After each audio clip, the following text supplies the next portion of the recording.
Да, Бојана, владата реши со мерки да го помогне стандардот на граѓаните, меѓутоа дали маркетите и трговците ќе се придржуваат на договореното? Во вечерните вести на Алфа гостува заменик министерот за економија Маријан Ристевски, кој што ќе ни даде одговори на сите прашања кои што ги интересираат граѓаните. Добра вечер. Добра вечер. Поздрав до гледачите на Алфа телевизија. Започнавте разговори со трговците, најавувате разговори со дистрибутерите и производителите. Ќе се намалат ли цените на храната во Македонија и кои се вашите очекувања? Видете, имавме пред 2 дена состанок во влада со сите трговци, односно поголемите синџири маркети, регионални синџири на маркети, кои се главни играчи во трговијата на мало во Македонија. Така да пораката од владата беше јасна и прецизна, да тие внимават околу цената на сите производи, кои што сте основни прехранбени производи, основни за преживење на едно просечно македонско семејство, да не се дозволи она воено профитерство, како што викаме, односно непазарно зголемување на цените на одредени производи, едноставно да има, бидејќи сега владата помогна во најтешките моменти на економска енергетска криза, се надеваме дека војната во Иран забрзо ќе заврши и нема да има такви последици, така да она што го истрпевме ние на наш грб како влада, бидејќи дневно ја кошташе владата со мерките за енергенсите, да не речем милион евра со намалување на акцизата, ДДВ-то и така натаму, да помогнеме на бизнис секторот и стопанството. Сега тие треба да вратат во интерес на граѓаните и заштита на нивниот животен стандард. Односно, цените на производите треба да внимават да не се зголемуваат, инфлацијата да ја намалиме на едно пригодно ниво околу 3%, што навистина ќе биде добро она што беше проектирано на почетокот од годината, пред да се појави светската економска криза.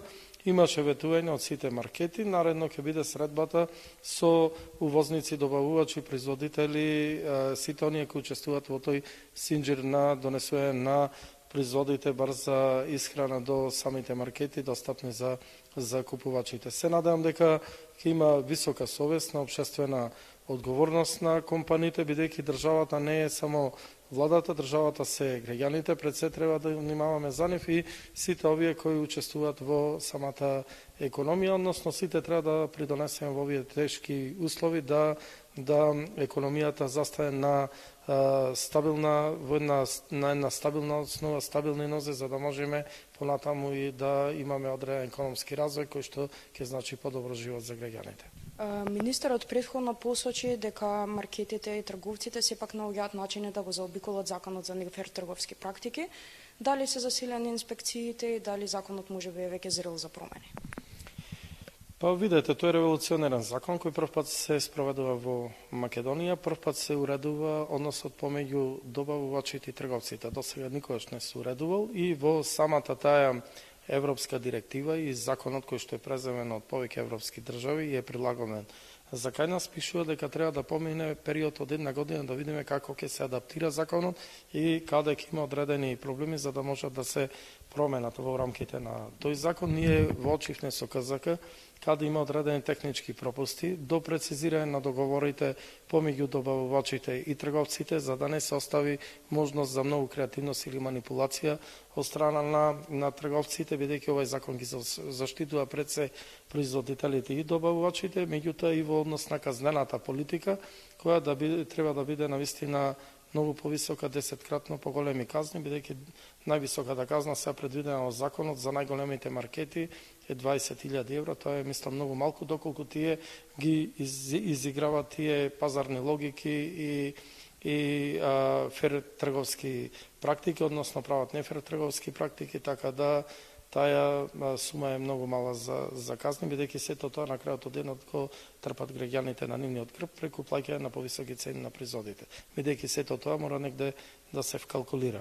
За брзо време ќе бидат изготвени овие промени, ќе бидат поднесени до влада и до парламент, изгласани од пратениците и тоа ќе биде функционално, се надевам, најкасно од септември. Дали до сега имате пријави за нефер трговско однесување? Да, има пријави, има 50 предмети отворени од страна на Комисијата за заштита на конкуренција. Имаме повеќе од 20 ефективни изречени казни, бидејќи таа процедура е малку подолга и да изречат тие казни, треба тука има жалбена постапка, управен суд, прв степен, втор степен и така натаму, така да треба еден период од 2-3 месеци за да биде конечно изречена казната. До сега од она што го имам како информација од КЗК, казните се некаде над 200.000 евра израчени најмногу на маркетите. Ви благодарам премногу за информациите кои што ги споделивте. Тоа беше се од разговорот. Бојано?